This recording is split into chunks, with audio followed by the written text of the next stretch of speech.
decided, you know what, let's kick this guy's name off the law school. And so they changed it to University of Richmond School of Law.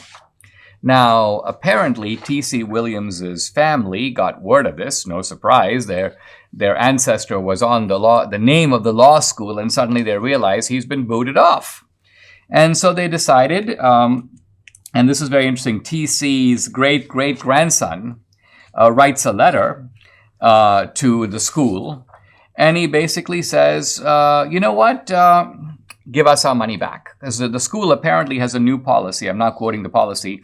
No building, program, professorship, or other entity at the university should be named for a person who directly engaged in the trafficking and or enslavement of others or openly advocated for the enslavement of people. And so T.C. Williams wasn't the only guy whose name was kicked off, but it's significant because his name was on the whole law school itself. And his great-grandson steps in and says, and I think this logic is a little hard to refute, if suddenly his name is not good enough for the university, isn't the proper ethical and indeed virtuous action to return the benefactor's money with interest? Is it not a form of fraud to induce money from a benefactor and then discredit the benefactor after he is long dead? Surely the Williams family would not have given a penny to the university knowing that the university would later dishonor the family. And so far, dead silence from the university. They haven't said if they're going to give the money back. This guy wrote, the president of the university, who's a fellow named Kevin, and he says to Kevin, he says, listen, I don't even see proof that my ancestor was in fact a slave owner. Somebody says he was, but show me the evidence that this was even in fact the case. Once again, the university is not responding to the great-great-great-grandson of the person who donated the money.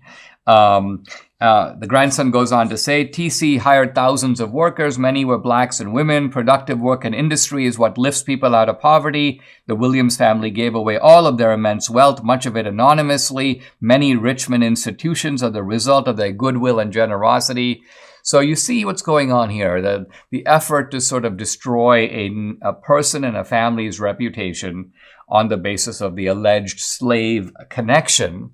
And I think what this family should do is sue this university. They should sue them on the basis of what? Breach of contract. Well, you may say, where's the contract? Didn't he donate the money? Well, yeah, but when you donate money, it's under a mutual understanding. Hey, if you give us the money, we're going to name this building or this chaired professorship or the law school after you. And so both parties have to perform their side of the contract. Well, obviously, T.C. Williams did. He gave the money. Yes, the university performed its side of the contract for a while and then decided to breach the contract, to kick the guy's name off the building. And so it seems to me that the family has every right to say, it's your school, you can change the name of the law school, but we're the ones who funded it, and if you don't want our name on the university and you want somebody else's name on it, in that case, please return the cash that we gave you with interest, a tidy sum of $51 million.